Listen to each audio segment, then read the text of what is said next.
everyone, welcome to Hub and Spoke SPARKS, presented by the J. Hurt Hub for Innovation and Entrepreneurship at Davidson College. I'm Jared Hurt, Davidson class of 2022, and the Gig Hub media producer here at the Hurt Hub.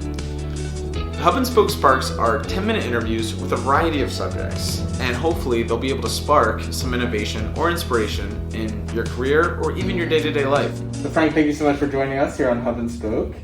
I was wondering if you could talk about maybe your career path post your college graduation. Sure. Well, in my college degree and my graduate degrees weren't in tech at all.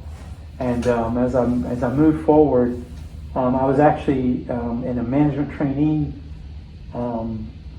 class at the old Wachovia Bank before international banking was a thing. So that gives you an idea of how long ago that was.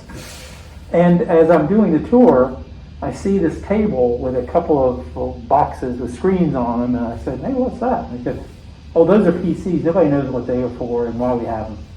And that kind of piqued my interest. My personal background is in language and logic. Philosophy was my original major at Davidson, and I started mucking around there and discovered programming is really nothing more than logic and language. And so that set me down a tech path that I never really intended to go down. And in that time, I was very fortunate to be at the right place at the right time with companies like Red Hat when they were pre-IPO, 200 people, and then another startup here in Charlotte, Osprey, which was doing a .com that they brought me in to help with. And so I've been able to do a lot of really interesting tech startup and companies along the line until now I'm working at Splunk, which is a large data analytics and cybersecurity platform. Gotcha. Yeah, so definitely you can see how things can change rapidly and completely as your career develops. So what are you doing right now in your current position and current role? Yeah, my current role is really around strategic advising for our customers. What I'm really working with them on is how to really leverage, in this case Splunk, to really make the best use of that product because it's a very flexible product that you can do lots of things with. And so they're really looking for us to help them and be prescriptive to help them with how do I innovate in ways that advance my mission. Yeah. And so I spent a lot of time thinking about the whole construct of innovation and how does that work and how do you take advantage of that? Because that's really where I'm spending time with my customers, helping them understand. Right. So when you look at innovation as a concept, how would you define that, and then how do you try to integrate that into your role and with your team? Yeah, that's a great question.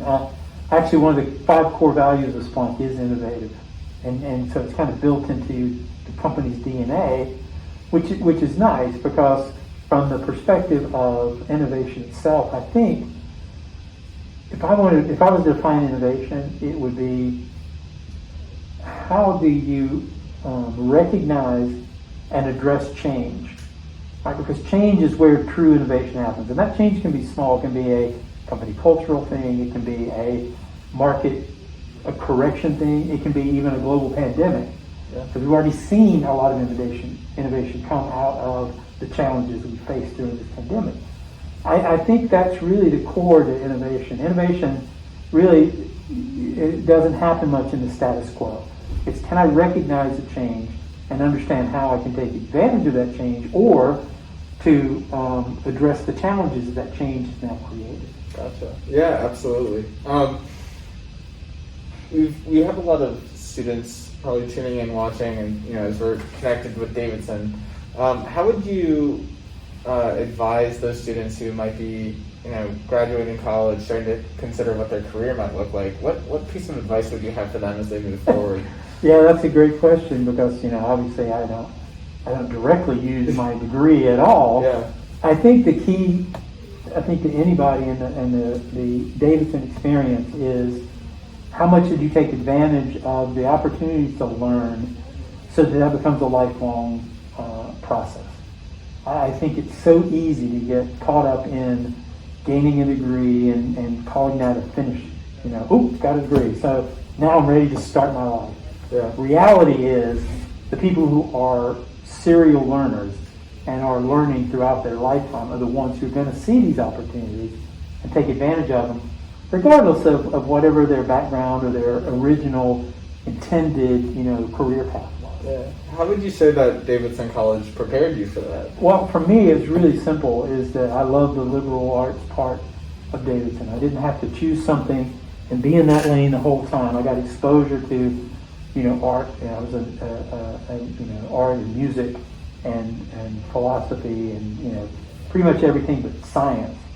I did here, which is ironic, and I'm in tech, and I did basic math. Yeah. So I think that's a really important part of this experience, as opposed to, a larger university where, sophomore year, you're picking something and you're spending the vast majority of your time in that space. Right. It's okay from that perspective, but I love that broad perspective that you get, and you're forced to get when you're in more of the liberal arts, ideology, if you will. Yeah, absolutely.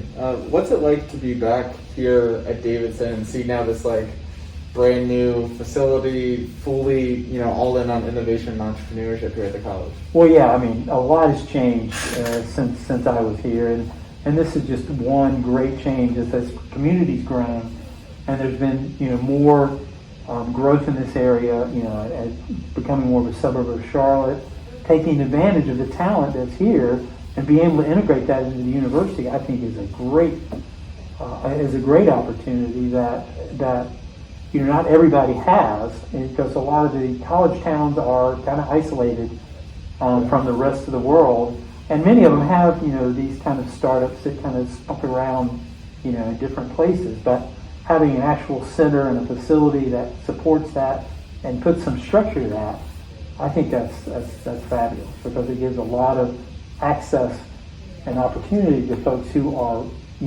thinking about that as their way, especially current generation who tend to be more socially conscious and really want to make a difference.